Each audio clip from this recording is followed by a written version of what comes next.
Hi guys, it's Minx here. Welcome to Happy Campers. This is a totally innocent, fun, and family-friendly game about camping, and nothing bad's gonna happen whatsoever. Oh, choose your gender and name your character. Obviously I'm female. I'm gonna type in Minx. It's gonna be amazing. Can't wait. I stretch my back out as I bid farewell to the bus I was riding moments ago. My entire body feels sore after sitting down for so long. For hours now I've been sitting upright, unable to sleep due to the bumpy ride.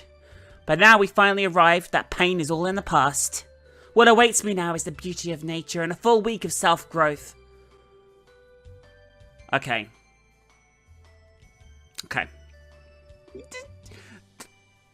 Not what I expected to see. No, my first day at camp barefoot, but you know, let's roll with it. This is Lizzie. Phew, we're finally here. I thought I was gonna fall asleep. You're not the only one. Our instructor was yawning so hard that I thought she was gonna pop a lung. Oh. Who the fuck is who again? I can't remember. See what I mean? Oh, you're right. Instructor looks like a tired old granny. Not sure granny is the word I would use. I can hear you, you know. Good, then on behalf of everyone here, let's say this. It's completely unacceptable for a camp instructor to fall asleep while she's on duty. I totally agree. I think this is going to have some harsh life lessons about having to be a proper camp instructor. Having to be a proper camp instructor? That was barely English, but you get the idea. What would you have done if we missed a camp? The bus driver obviously had no idea where he was going. No, it's not like I was really asleep or anything. I was just resting a bit so I'd have enough energy to really get going once we arrived. So, you were charging up? Right, exactly right. Yeah, I don't buy it. Okay, this is gonna be the funnest camp ever, I can tell. What a cute little introduction to life at camp. Let's see what happens next. So, obviously, one of the first things you need to do when you get to camp is look for water. So that's what we're doing here, looking for supplies. I assumed that the summer camp would have supplies, but apparently not. So obviously, you know, we need to handle this situation. Honestly, I have no idea where I might find water. The four of us might very well end up sucking the moisture out of plants. But compared to dealing with Sadie, aimlessly wandering around the forest seems like a very productive use of my time. Almost there! Just a little bit. Shortly after entering the forest, I hear a familiar voice. I walk towards the faint groans of exertion, and surely enough, what awaits me is a sight beyond my comprehension.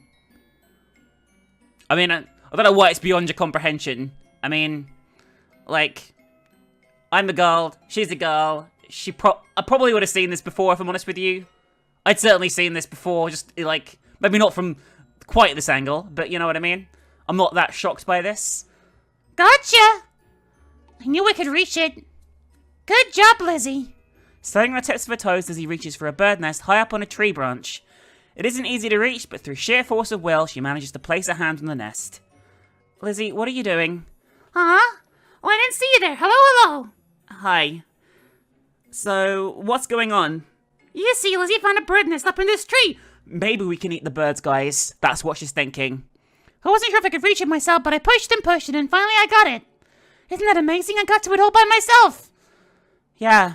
Totally amazing. But why are you... Before I finish my sentence, I have a sudden flash of inspiration. Lizzie's task was to enter the forest and bring back dry sticks for firewood. But that as it may, wood isn't the only kind of combustible material around here, nor is it necessarily the best. Did Lizzie realise this and see a bird's nest as potential kindle? What the fuck? Wow, on second thought, that really isn't... No, it's not! This character clearly was dropped on her fucking head as a child, because nobody is going to walk through a fucking forest and then be like, you know what? I need some bird's nests to stoke my fire. No, they're going to go, I'll pick up some sticks. Because that is the sensible thing to do. She's not going to climb a tree, show the entire world her vagina, and then fucking be like, whoa, I guess this is the best thing. Is this character an idiot? Probably. Probably. Let's see what other crazy shit unfolds.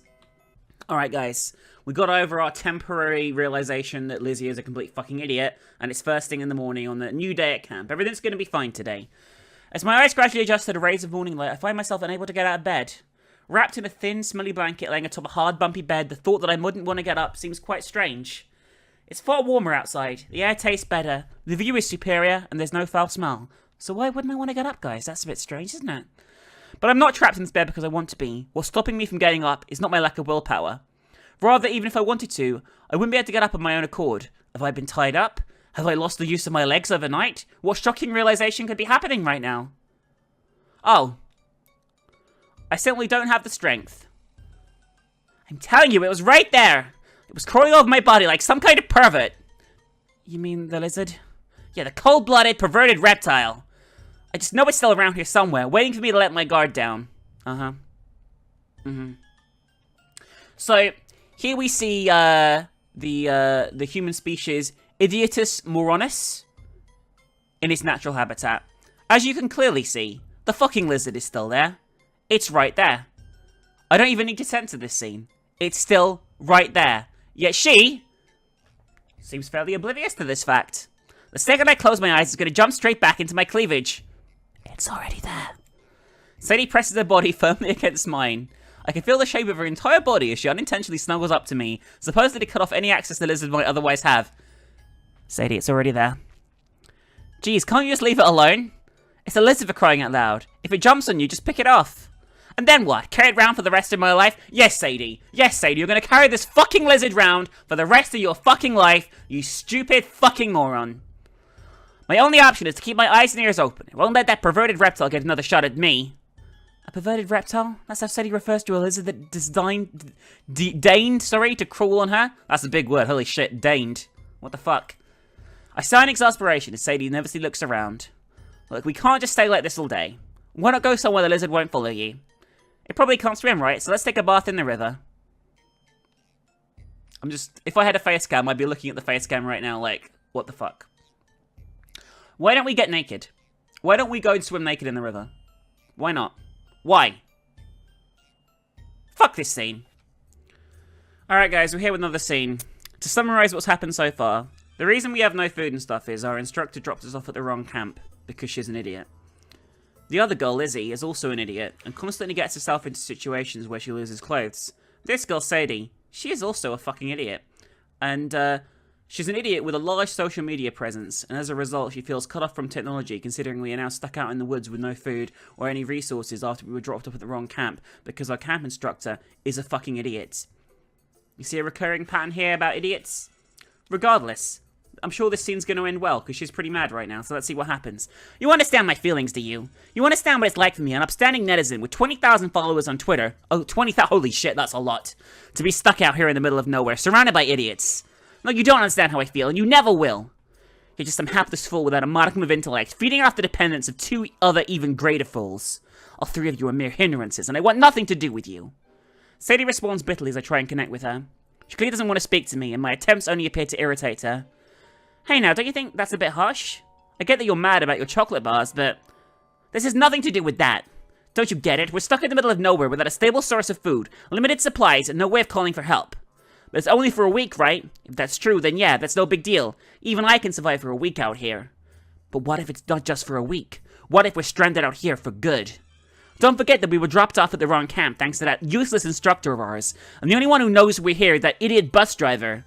Even if he follows the map to the camp we're supposed to be visiting, he isn't gonna find us. And how is he supposed to know where we really are? I can barely talk, fuck's sake. We could be stuck out here for good. Stranded with no hope of rescue. That's what I'm mad about.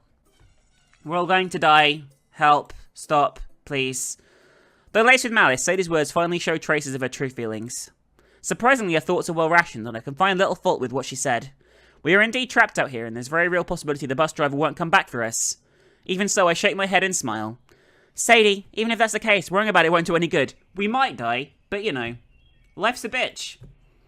Until our week here is up, we have no way of knowing if we picked up or not. Stressing won't change that fact.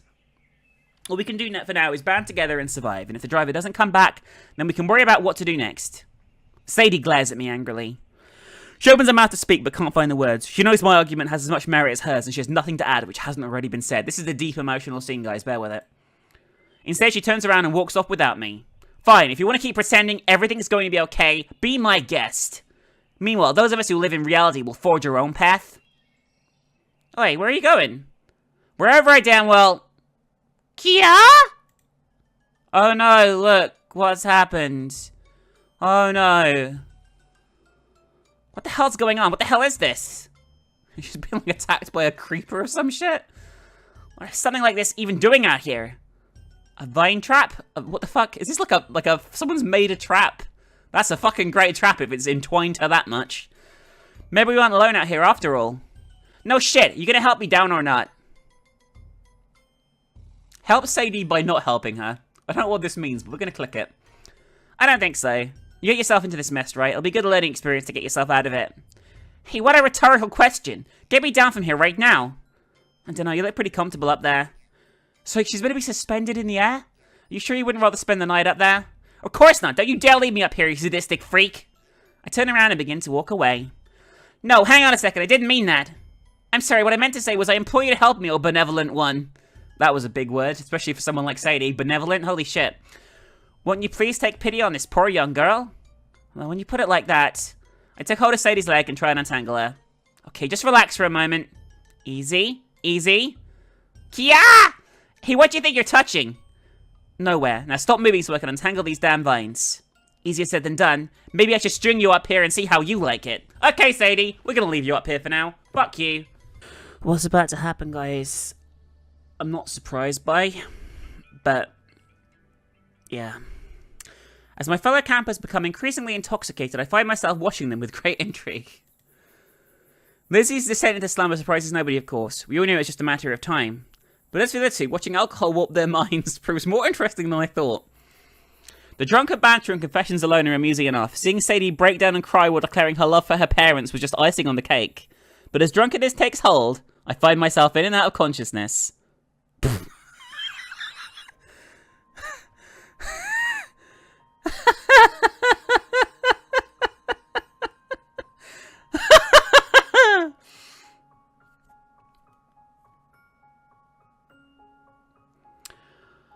Waking only to hear the moans of the distracted girls in front of me. Instructor? More. Give it to me more.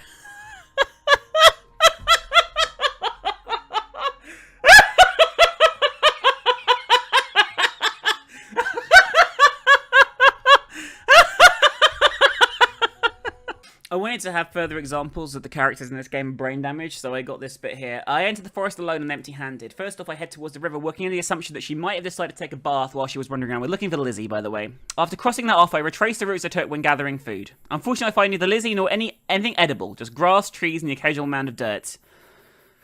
I then head deeper into the forest, searching for areas I'm yet to visit. A short while later, I hear rustling noises as I cautiously walk towards them. A familiar figure enters my vision.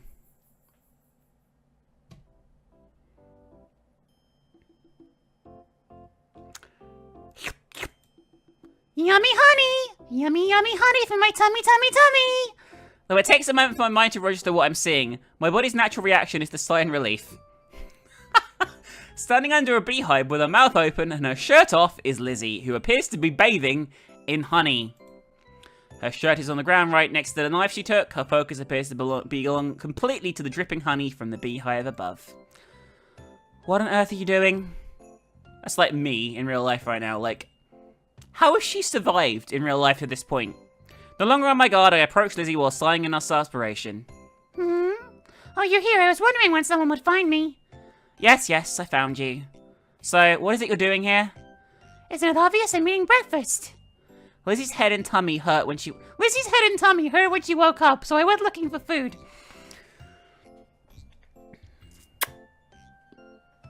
I hate... What the fuck? And you just so happened to find a leaking beehive? No, I found this beehive yesterday. I thought about it all night and finally figured out how to get honey out. I looked down at the knife on the ground. I keep doing the voices wrong. And then up to the beehive. The blade of the knife is coated with honey and the beehive has a clear puncture wound. Though I feel stupid for asking, I need to confirm. You stabbed the beehive? That's me. What the fuck? You stabbed the beehive? Uh-huh. But then after it started gushing out, I realized I didn't have enough to catch it with, and it kept missing my mouth. So then you know what I did? You took your shirt off? That's right. So basically, we come to the end of the game here, guys. We've been saved. The driver shows up. There's lots of lesbian encounters between the various characters that you seem to just stare in on all the time. And that's a summary of the game. I know there's multiple routes. If I missed things, I probably did, because there are dialogue options at various points. But, yeah, that was Happy Campers, a game where you and 3 women suffering from serious head trauma are trapped in Camp Barefoot for a while, and not a lot really happens, if I'm honest with you. Yeah. Everyone's happy. Everyone had great lesbian sex, and everything's all good, basically. I'm going to bring you all back with me for another camping trip at Camp Barefoot. What an emotional ending. And that was Happy Campers, guys. This was another episode in my Minx Thirst thing that I'm starting to do more of, hopefully. Probably won't get monetized because, you know, of what this was, but I hope you guys enjoyed. I definitely like to do more of these, and if you want to see more, there's some incredibly cringy visual novels on Steam. Holy shit, there's some amazing stuff that we have to cover. If you guys like this enough, if you enjoyed, please leave a like and let me know what you thought, and I'll see you really soon for more of this, hopefully. Have a great day, guys, and bye for now.